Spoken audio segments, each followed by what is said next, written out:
Hello বন্ধুরা, সবাই কেমন আছো? আশা করি সবাই ভালো আছো। এটা আমার বাড়ি। কেমন হয়েছে বলো, তোমরা আমাকে জানাবে।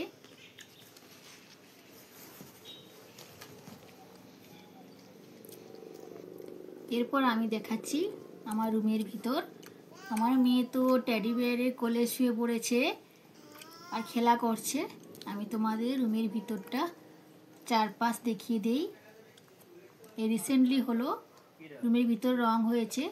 উপরে সিলিংয়ের কাজ কেমন হয়েছে, ডিজাইন কেমন হয়েছে তোমরা একটু আমাকে জানাবে। উপরে স্লাইডিংয়ে কেমন লেগেছে তোমাদের অবশ্যই আমাকে কমেন্ট করে জানাবে। তোমরা আমাকে একটু সাপোর্ট করে যেও, ভালোবাসা দিও, যাতে আমি অনেক দূর এগিয়ে যেতে পারি। তোমাদের সাপোর্ট ছাড়া আমরা এগোতে পারবো না। অবশ্যই তোমরা আমার চ্যানেলটিকে সাবস্ক্রাইব করে দিও। আজকের এই পর্যন্ত, আসছি পরের ব্লগ নিয়ে।